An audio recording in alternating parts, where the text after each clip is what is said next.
Hello दोस्तों, welcome to selection 2021। चलिए दोस्तों, आज हम पढ़ेंगे लोकसभा के बारे में। ठीक है, देखिए केंद्रीय स्तर पर संसद की व्यवस्था किया गया है।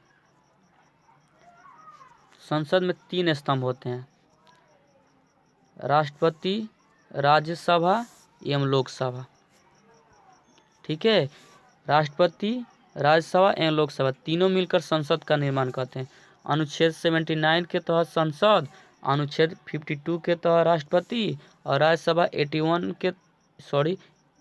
के तहत एवं लोकसभा 81 के तहत। ये अनुच्छेद भी याद कर लीजिएगा। और राष्ट्रपति, राज्यसभा, लोकसभा मिलकर किसका निर्माण करते हैं? तो संसद का। ठीक है, चलिए देखिए लोकसभा के अन्य नाम भी है। देखिए इसे निम्न सदन भी कहते हैं, जबकि राज्यसभा को उच्च सदन कहा जाता है। इसे लोकप्रिय सदन भी कहते हैं, जबकि राज्यसभा को विशेष सदन कहा जाता था। देखिए इसको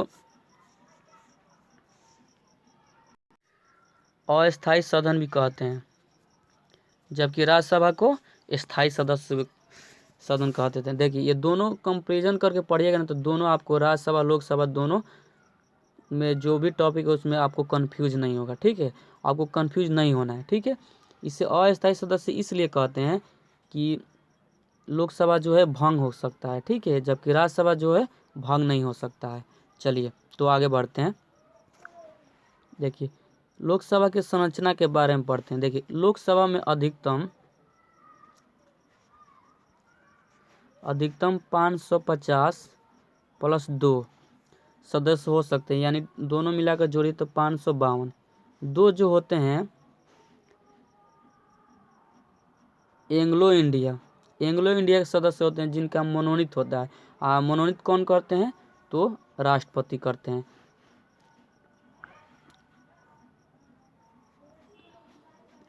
एंग्लो इंडिया का मतलब होता है वैसे अंग्रेज जो अब भारतीय हैं, और आर्टिकल 331 के तहत 2 एंग्लो इंडिया को मनोनीत करते हैं। कौन? तो राष्ट्रपति। ठीक है, चलिए देखिए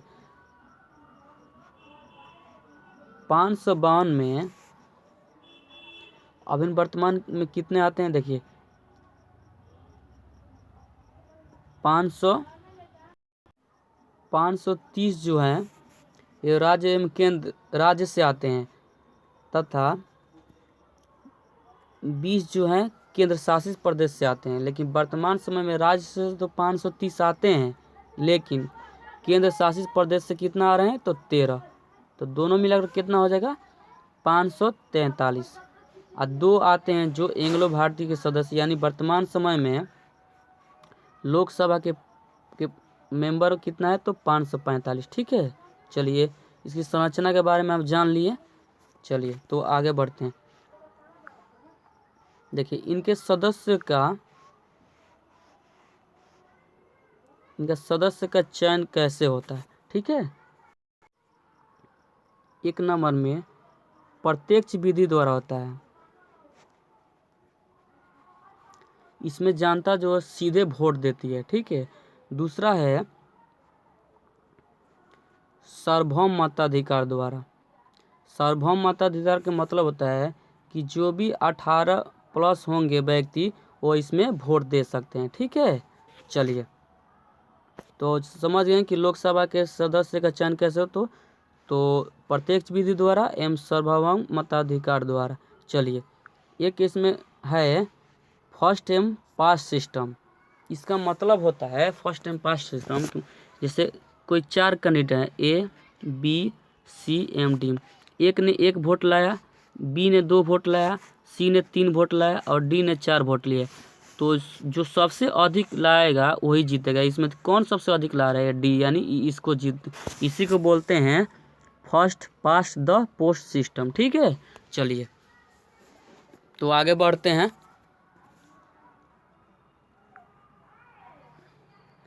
देखिए इसमें बोल रहा है योग्यता। आखिर लोकसभा के जो सदस्य होंगे उनकी योग्यता क्या क्या है? सबसे पहले कि वो भारत का नागरिक हो। दूसरा, वह 25 वर्ष उम्र पूरा कर चुका हो।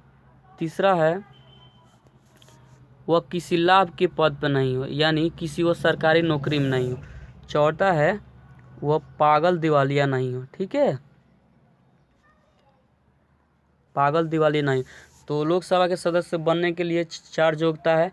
वो भारत का नागरिक हो, उसका उम्र कम से कम 25 वर्ष पूरा हो चुका हो, किसी लाभ के पद पर ना हो, या मानसिक रूप से कोई तनाव में ना हो, या पागल दिवालिया ना हो। चलिए, आई होप कि समझ चुके होंगे। चलिए आगे बढ़ते हैं। देखिए, लोकसभा लोकसभा के जो है आपातकाल में संबंध में क्या क्या मतलब शक्ति है। देखिए, आपातकाल 3 प्रकार के होते हैं।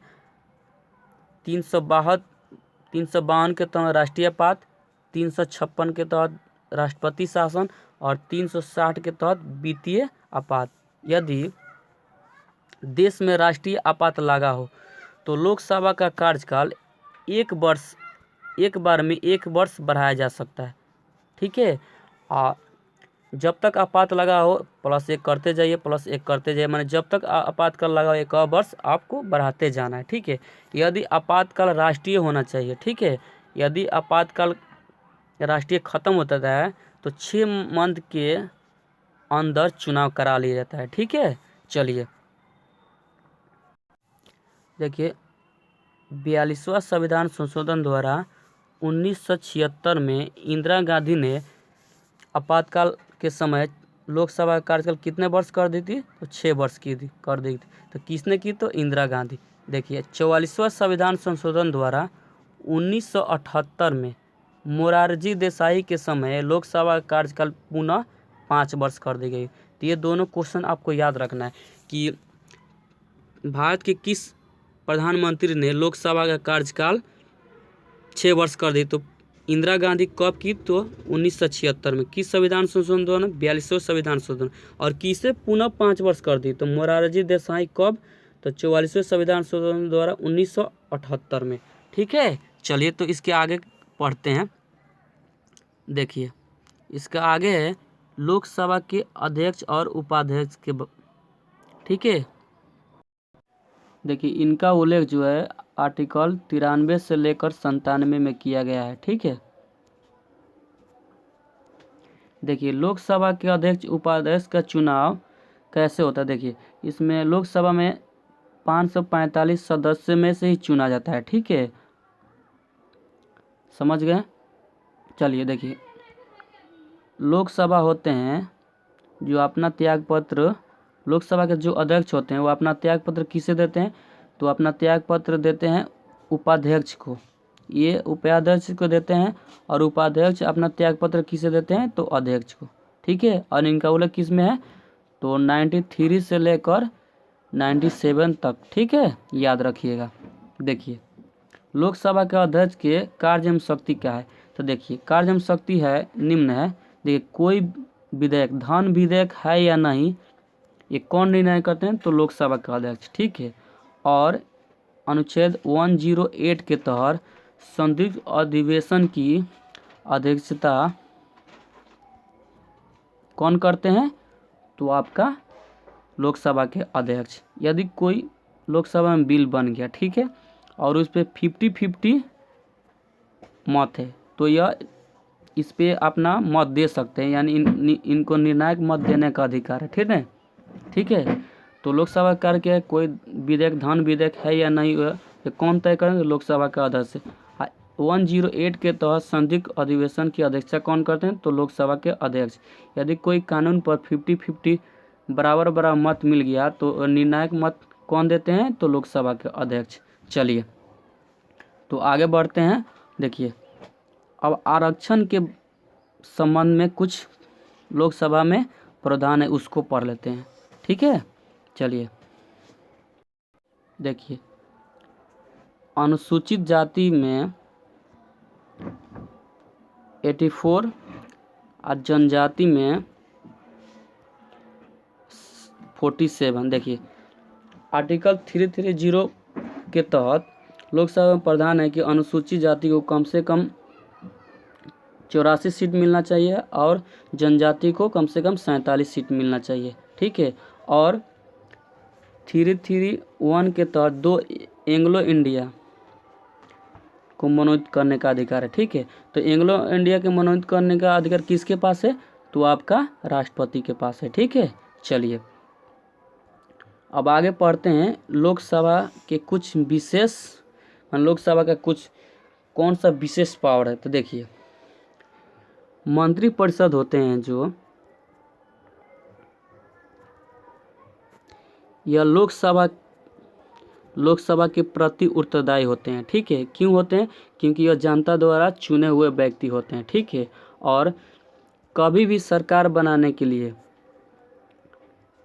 लोकसभा में बहुमत दल के नेता ही को सरकार बनाया जाता है। ठीक है, ये नहीं कि राज्यसभा के बहुमत दल के नेता को प्रधानमंत्री बनाया जाएगा, नहीं, सदैव लोकसभा में प्राप्त बहुमत दल के नेता को ही प्रधानमंत्री बनाया जाता है। ठीक है, और धन विधेयक जो होते हैं वो अनुच्छेद 110 के तहत वह लोकसभा में पेश किया जाता है। लोकसभा के पेश होने के बाद वह राज्यसभा में जाता है और उसे राज्यसभा को 14 दिन का मोहलत दिया जाता है कि 14 दिन के तहत आप पास कीजिए। अगर वो नहीं पास करते हैं तो स्वतः वो पास हो जाता है। ठीक है, और अभी बताएं हम कि 108 के तहत संयुक्त अधिवेशन बुलाने का अधिकार भी है। ठीक है, और जिनकी अध्यक्षता लोकसभा के अध्यक्ष करते हैं। ठीक है, देखिए एक और प्रोविजन है, क्या है? कोरम। देख कोरम क्या होता है, वो 1/10 होता है, ऐसे याद रखिएगा 1/10। मैं बता दे रहा हूँ, देखिए लोकसभा में जो अभी सदस्य कितना है तो 545 है, तो इसका 1/10 निकालिएगा तो लगभग 55 सीट आएगा। कोई भी लोकसभा में अगर बैठक हो रहा है तो उस 55 व्यक्ति को उसमें बैठक में होना अनिवार्य। अगर 55 से अगर कम व्यक्ति आते हैं तो बैठक को वैलिड नहीं माना जाएगा। ठीक है, इसी को बोलते हैं कोरम। एक और है कि देख, अगर आप नॉमिनेशन कराना चाहते हैं, नॉमिनेशन करा लिए, उसकी मतलब जमा राशि के तौर पे आपको मान लीजिए 6,000 रुपया दे दिए। ठीक है, अगर कुल वोट मतों का 1/6 भी नहीं लाते हैं तो आपकी जमानत राशि जब्त कर ली जाती है। ठीक है, मान लीजिए कि कुल 60 वोट पर है, इसका 1/6 लाना है, यानी आपको कम से कम 10 सीट लाना ही अनिवार्य है। अगर नहीं लाते हैं, चलिए दोस्तों, तो लोकसभा से आने वाले सारे क्वेश्चन को हम लोग पढ़ लिए और लोकसभा, राज्यसभा और प्रधानमंत्री तीनों को मिलाकर हम एक ऑब्जेक्टिव सेशन प्रोवाइड करेंगे। यदि आपको वीडियो अच्छा लगा हो तो शेयर, लाइक, सब्सक्राइब करना नहीं भूलिएगा दोस्तों। जय हिंद।